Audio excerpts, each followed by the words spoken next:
जादुई घड़ा। हरिया एक गरीब मजदूरी करने वाला आदमी था। उसके गांव में अक्सर पानी की समस्या होती रहती थी। उसकी पत्नी को दूसरे गांव से जा जाकर एक घड़ा पानी लाना पड़ता था, जिसमें वो लोग बड़ी मुश्किल से अपना गुजारा करते थे।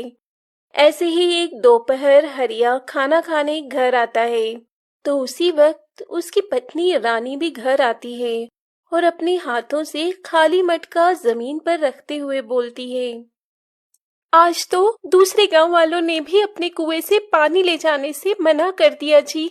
खाली हाथ आना पड़ा। घर में पानी बस बूंद बराबर है। अब उसे क्या पकाऊं और क्या पिलाऊं। लगता है इस बार ज्यादा समस्या होगी पानी की। तुम चिंता मत करो, गांव के सरपंच के पास तो शहर से टैंकर भर पानी आता है। अभी के लिए मैं उनसे एक घड़ा पानी ले आता हूँ, इतना तो कर ही देंगे वो। देख लीजिए, कर देंगे तो भला होगा। पानी देना तो पुण्य का काम होता है। हरिया अपना मटका लिए अपने गांव के सरपंच भैरव के घर जाता है, जहां भैरव आंगन में बंधी अपनी भैंस को बाल्टी भर पानी से नहलाते हुए बोल रहा होता है। क्यारी रामकली, कितनी करिया हो गई है। तनिक करीम वरीम लगा कर रखा कर। भैरव को अपनी भैंस को बाल्टी भर पानी से नहलाते देखकर हरिया अपने मन में कहता है, जो अपनी भैंस को बाल्टी भर पानी से नहला सकते हैं वो हमको एक घड़ा पानी तो दे ही देंगे। ये सोचते हुए हरिया सरपंच जी को प्रणाम कर उनसे बोलता है, प्रणाम सरपंच जी, आपसे एक मदद के लिए आए थे। अरे हरिया तू आ और बता, क्या मदद चाहिए तुझे मेरी। अरे इस गांव का सरपंच है, तुम लोगों की मदद के लिए ही तो बना हूं। सरपंच जी वो क्या है, हमारी मेहरारू दूसरे गांव में पानी लेने गई थी, लेकिन उन्होंने पानी देने से मना कर दिया।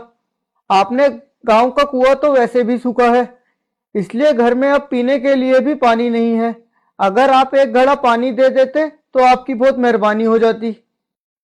पानी मांगने की बात सुनकर सरपंच के मुंह पर फैली छोटी हंसी एकदम से गायब हो जाती है और वो बड़े रूखे लहजे में हरिया से कहता है, देखो हरिया, हम इस गांव के सरपंच हूं, इसका मतलब ये नहीं कि सबका ठेका लिया है हमने। गांव के कुएं में पानी नहीं है तो 4 गांव दूर जाओ, समझे। हम यहाँ मुफ्त में पानी बांटने नहीं बैठे हैं। अब हमारा समय खराब ना करो, चले जाओ। ऐसा मत कहिए सरपंच जी, मैं आपके पास बड़ी उम्मीद से आया हूँ। हम तुम्हारी मेहरारू नहीं हैं जो हमसे उम्मीद लगाए बैठे हो। चुपचाप जाओ यहाँ से, वरना अपने आदमियों को बुलाकर बाहर फिकवाएंगे। हरिया अपना घड़ा लिए वहां से चला जाता है।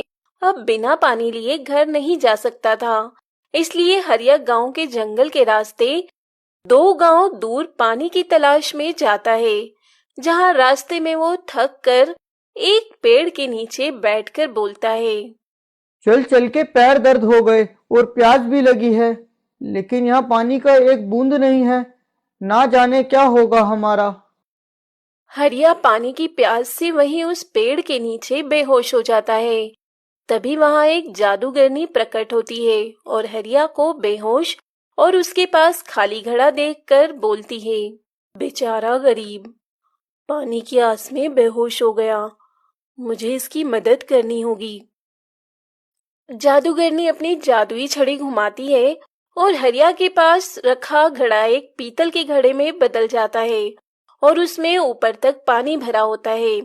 इसके बाद जादूगरनी अपने जादू से हरिया को होश में लाकर उससे बोलती है, तुम एक भले आदमी लगते हो, इसलिए मैं तुमको ये जादुई घड़ा देती हूँ।